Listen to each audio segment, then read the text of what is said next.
పెద్ద ఎత్తున దస్పల భూములు కూడా ఈ రోజు ఈ ప్రభుత్వం కొట్టేసే పరిస్థితికి వచ్చింది. రేపు స్పెషల్ ఎంక్వైరీ చేస్తాం. వడ్డీతో సహా ప్రతిదీ కక్కిచ్చే బాధ్యత నేను తీసుకుంటానని ఈ సభాముఖంగా కార్యకర్తలందరికీ నేను హామీ ఇస్తున్నా. అన్న ఎన్టీఆర్ మన దేవుడు, బాబు గారు మన రాముడు. కానీ వైకాపా నాయకులకి నేను మూర్ఖుడు. నేను ఎవరిని వదలబెట్టను. మన మంచితనాన్ని ఈ రోజు వీళ్ళు అలసగా తీసుకుని మన ఇబ్బంది పెడతారా? మన పైన కేసులు పెడతారా? 15 సంవత్సరాలు ముఖ్యమంత్రిగా చేసిన బాబు గారు, 15 సంవత్సరాలు ప్రతిపక్ష నేతగా పనిచేసిన బాబు గారిని దొంగ కేసు పెట్టి 53 రోజులు జైలుకు పంపిస్తారా? ఏమన్నారు తల్లి? 3,000 కోట్ల రూపాయల అవినీతి అన్నారు. దాని తర్వాత 270 కోట్ల రూపాయల అవినీతి అన్నారు. ఇప్పుడు 27 కోట్ల రూపాయల అవినీతి అంటారు. ఎక్కడుందా అవినీతి చూపించమంటే కనీసం చూపించే పరిస్థితిలో ఈ దద్దమ్మ ప్రభుత్వం లేదు. అందుకే బాబు గారు లాగా నేను ఎవరిని వదిలిపెట్టాను. ఎవరైతే మన జోలికి వచ్చారో వాళ్ళ తోలు తీసే బాధ్యత వ్యక్తిగతంగా నేను తీసుకుంటా.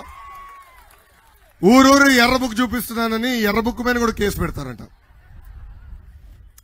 ఈ ఎర్ర బుక్ చూపిస్తున్నారు లోకేష్. అందుకే నాన్ బెయిలబుల్ వారెంట్ ఇష్యూ చేయమన్నారు ఈ ప్రభుత్వం. నన్ను అరెస్ట్ చేస్తారంట. చేయండి, నేను ఇక్కడనే ఉన్నా కదా, విశాఖపట్నం ఈస్ట్ లోనే ఉన్నా. నీకు దమ్ము ధైర్యం ఉంటే నేను ఏనాడైనా తప్పు చేస్తుంటే ప్రజల ముందర నేను చేసిన తప్పు చూపించు, తర్వాత నన్ను అరెస్ట్ చేయి. అరే నువ్వు పెట్టే చిల్లర కేసుకి మేమెందుకు భయపడతామా? బాములకే భయపడింది కుటుంబం మంది. అరే అసలు భయం మనం బయటలోనే ఉంటాయి కదా బ్రదర్. జగన్ దమ్ము ధైర్యంగా నేను పాదయాత్ర చేశా. నీలాగా పరదాలు కట్టుకుని పరదాల యాత్ర నేను ఏనాడు చేయలా. ఆనాడు బాబు గారిని అరెస్ట్ చేసినప్పుడు నాకు ఫోన్ చేసిన మొదటి వ్యక్తి పవన్ అన్న. ఆనాడు ఆయన ఒకే ఒక మాట చెప్పాడు, లోకేష్ నువ్వు ధైర్యంగా ఉండు, ఒక అన్నగా నేను నిలబడతాను, నువ్వు ముందరికెళ్ళు, నీకు ఇబ్బంది ఉంటే నేను నీకు అండగా నిలబడతానని చెప్పాను. పవన్ అన్న ఆనాడు ప్రత్యేక విమానం తీసుకుని ఆంధ్ర రాష్ట్రానికి రావాలనుకుంటే అన్ని రకాలుగా ఆయన కూడా ఇబ్బంది పెట్టారు.